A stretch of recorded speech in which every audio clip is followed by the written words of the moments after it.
All right, listen up, y'all. Greetings, everybody. This is another episode of All Things Education Official. I'm your host and educator, DrAbdullah, giving you education from a foundational Black American male's perspective. Today, we're going to talk about something that we pretty much know, but we're going to go into because for some reason, people act like they don't know. It's called Poverty Truly Affects the Education of Our Children. Schools could somehow magically overcome poverty, even though it really doesn't square with common sense, I think, kind of won in policy circles, right? That no, we have to hold everybody to high standards, right? And if we're not trying to educate, the lowest income students to the best of our ability, we're abdicating our responsibility and so forth. But the fact is, as you point out, the schools can overcome poverty and the hardship that accompanies it. And kids who come from low income households and are, food insecure households and move quite frequently, because that's what happens with lower income students. They move oftentimes, new schools, change teachers and all the rest of it. But yet schools are somehow magically supposed to overcome all that stuff and then fix it. And by the time they graduate, these students will be ready to go to college. It's really kind of a denial of the whole, context of what poverty is. Okay, so what I tend to watch a lot of political news, and every now and again they do say some things that kind of come across my desk as very relevant to us. Today, they were talking about On the Majority Report with Sam Cedar. Come check them out. It's a good political channel. They tend to lean more liberal, more Democrat, but they do have some great information. In this particular interview, they talked to a gentleman about how education is directly connected to poverty and income levels, the unemployment rate. So we're going to talk about a number of articles. So just deal with me today. Bear with me. I want to just make sure I do a deep dive and give you the information that you need so you can make some informed understanding and decisions. And our first article, Investopedia, is the historical U.S. employment rate by year. Now, when we talk about that, we talk about not only the employment rates of America, but we have to talk about and delve into the unemployment rates of our community. So we also go into fred.stlouis.fed.org to discuss also the rates of the Black or African American, as is entitled on this page. We talk about the rates in the 70s, which are 4.9% to 8.2% for the country. But in 1973 to 75, for Black unemployment, it was 9.4% to 14.8%. In the 80s, the unemployment rate for the general population, typically not including the Black population, was 5.3% all the way to 10.8%. But in the Black community, it was 19.5%, and it dropped down in 1989 to 11.5%. So as we can see, there's always been a great distance and gap in unemployment despite education, because as we go further in, we'll see how the educational levels don't tend to be that different. They just tend to be exaggerated in some instances. But when we start talking about how it's affected by systemic institutions and how things are pitted against us, we'll see distinctly how our education, even though we can increase it, does not increase our pay, it does not increase our opportunities. Okay, according to the wordsrated.com article, African American literacy statistics, literacy rates have increased to a mere 2% below the group with the highest literacy rate, white Americans. Based on the ongoing argument that literacy is the foundation of all subjects, this would lead one to believe, if you believe that America is not a racist country, got to put that in consideration, that Black unemployment rate should only be 2% to 5% below white Americans, because employment and opportunity for employment is based upon education, right? That's what we're taught. We are taught that if you go away to school, you get this degree, you get a diploma, the world is your oyster. It's your ticket out. You don't have to worry about competing as much because you have the same credentials. Well, we all know that that's not true. And me being an individual who has multiple degrees, I can tell you that I still have some of the same burdens that the individual who's trying to get a job at McDonald's, trying to get a job at a factory. I have the same burdens. It's just that my competition is educated to my degree, or sometimes a lot less, but they still have a lot of the same allowances that I am not, which are white privilege.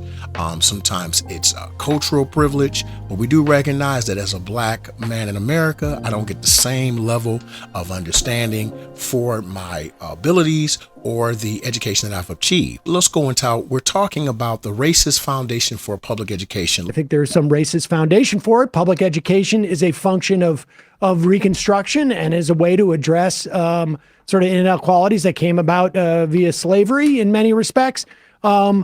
There's that assault. So it's almost like education is being attacked from both sides. As you can see, not only are we talking about the missing taxation or utilization of taxation for our educational system, we're talking about that a lot of people in the general public do not even believe public ed should be funded by taxation. There was a wonderful screenshot I took of one of the commenters. It says a couple of things. One, public education should not be funded through property taxes.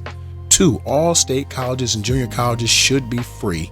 3, there should be a program for the free meals and housing for students who perform work for the school, city, county, or state government. This should promote more civic engagement. Personally, I would ban private schools. Rich people would fight to improve education if they had to send their students to the same schools as poor people. There's too much of a disconnect between the rich and the poor where they barely see the poor as human. I thought that was an amazing comment. And you know, if you go inside the comment section, sometimes you will literally find the solutions to all the problems that we suffer, all the things that ail us. But oftentimes those solutions are overlooked because they do not fit the status quo. So, according also to the wordsrated.com article, African American literacy statistics, education levels of Black or African Americans in 2019, approximately 84.2% African Americans age 25 and older held a high school diploma or higher. The college enrollment rate for Black adults aged 18 to 24 was 34.2% in 2020. In 2016, African Americans with a bachelor's degree earned 79.3% of the median income compared to their white counterparts. Once again, African Americans with a bachelor's degree earned 79.3% of the median income compared to their white counterparts. Between 2008 and 2017, 23.1% of African American adults obtained a bachelor's degree or higher. And in 2018, 69% of employed African Americans with a bachelor's degree or higher worked in management, professional, or related occupations. In 2016, 35.9% of African American students aged 25 to 29 held an associate degree or higher, while the percentage was 60.6% white students. Once again, in 2016, mind you, 35.9% of African American students aged 25 to 29 held an associate's degree or higher, while the percentage was 60.6% for white students.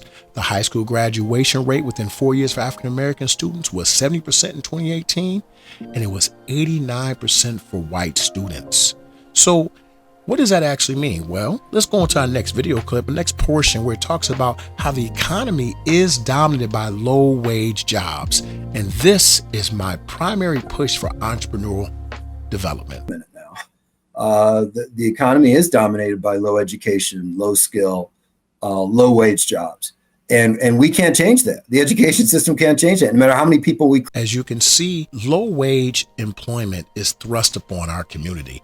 It's given to us to keep us in a permanent underclass. So despite our ability to obtain academic growth, to obtain diplomas, degrees, you're talking about advanced degrees such as master's or doctorate degrees, we still are, the majority of us are pushed into a situation where we must take on those low skill jobs. And when you start talking about the argument of, oh, the migrants or the immigrants are taking our jobs, well, we do recognize that a lot of the jobs that they're taking would typically go to lower skilled individuals. But because we have sojourned, we've done the work, we fought the fight, we would ask for a living wage, whereas a lot of immigrants and migrants won't ask for living wage. They'll take what's given to them. And as Black Americans, we're like, no, we ain't going for that. You're going to give us what we're owed. You're going to give us what the job pays. So that's one of the arguments that people tend to leave that part out. It's not that the jobs we want them. It's not that the jobs are difficult. It's not that our black people are lazy, because we weren't considered lazy until we stopped working for free. But we talk about giving us a living wage. And one of the screenshots, once again, because like I said, sometimes the best answers are in the screenshots the comment section. Lovable Lincoln 32 states, we need to bring back trade schools, interacting with high schools as an alternative to college.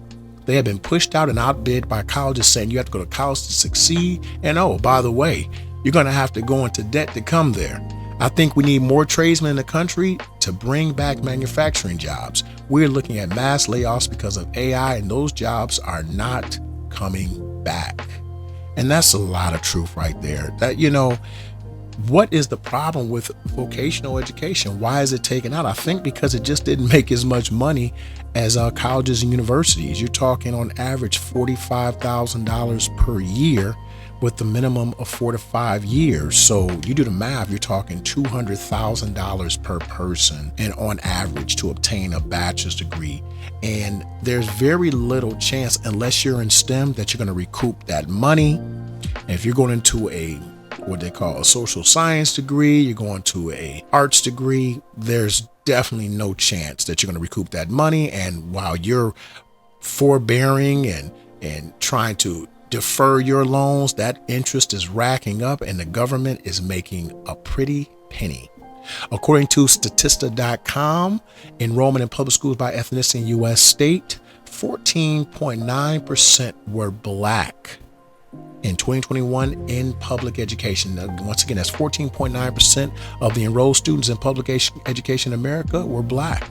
We are, based upon the stats, the third largest group in education, but systematically have been disenfranchised by policy that works directly against us.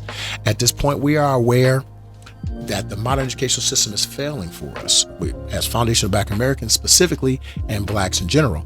And in another testament to the fact that we must create our own educational institutions. As you know, at least once a broadcast, I speak about us creating our institutions, primarily schools, hospitals. We start talking about manufacturing, just creating our own society within a society, which many other communities do. I think this is something that we need to be doing, because education as it stands is directly linked to poverty. So what type of education will we supply our children? That's for us to figure out, but we definitely need to be working on that right now, because if we don't, our children will be the losers. Once again, this is Dr. Abdullah giving you education from a foundational Black American male's perspective. Please give me a follow on Instagram, Facebook, and you can also find me on Rumble. So once again, this is All Things Education Official, and you are dismissed. Yeah! You are all expurgated.